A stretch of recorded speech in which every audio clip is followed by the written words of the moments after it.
Now moving on to our next news, U.S. President Donald Trump has slammed Republican senators who voted to curb his military powers. In a Truth Social post, he has stated that Republicans who have supported Democrats in curbing his powers should be ashamed. This comes as the U.S. Senate voted on January 8th to advance a war powers resolution that would bar Trump from taking further military action against Venezuela without congressional approval. The motion moved forward on a 52 to 47 vote, with every Democrat and 5 Republicans supporting the measure. Lawmakers say the action signals growing concern in Congress about unilateral military operations coming days after a U.S. raid in Caracas resulted in the capture of Venezuelan leader Nicolas Maduro and sparked debate over executive authority. The resolution must still pass both chambers and could face a presidential veto, making its final outcome uncertain.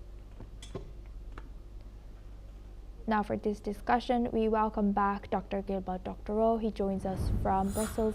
Thank you very much, Dr. Doctorow, for staying with us. You know, as you were highlighting, there's a very huge difference in understanding of how Trump sees Europe, and then how Trump sees, or the other leaders saw Europe. And now, do you think there's a big gap in understanding of how U.S. or Trump sees the U.S. domestic politics as well? Well, the underlying principle of Trump's actions is might makes right.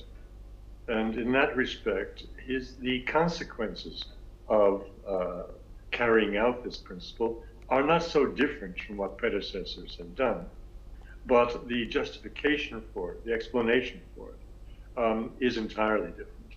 When you speak about the kidnapping of Maduro in Venezuela, you have to have a little bit of memory. A similar action was taken by the United States in 1989 by then President Bush when he invaded and captured the leader of Panama, Noriega, who was taken to American prisons where he lived out the rest of his life. So I say in a practical matter, what Mr. Trump has done is not so very different from what some of his predecessors have done, but the explanation to the public and to the world at large is entirely different. It is no fairy tale. It is saying that we can do it and we will do it. And he puts the world on notice. So that is a very big difference. And lastly, what are the broader implications for U.S. foreign policy if Congress asserts more control over military decisions, especially in light of recent unilateral actions in Venezuela? Well, I didn't quite answer your first question, and going into what you've now just asked, I have to emphasize that it is a wonderful thing that the Congress has remembered, the Senate has remembered, that its constitutional responsibility is to vet, to approve or disapprove of American foreign policy initiatives. In that respect, I believe this was Senator Ron Paul, who was Rand Paul, who was responsible for this latest vote in the Senate.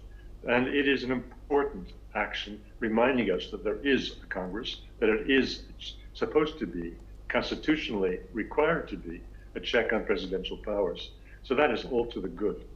Of course, the horse is out of the bone already. As regards Venezuela, President Trump himself has forsworn further military action. So it is giving him a warning for actions that he does not intend to take anyway.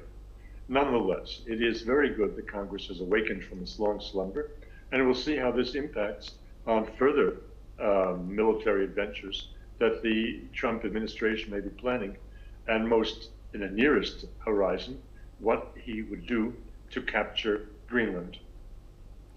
With that, I would like to thank Dr. Gilbert Doctorow for joining us today and sharing that insight throughout our news. Thank you.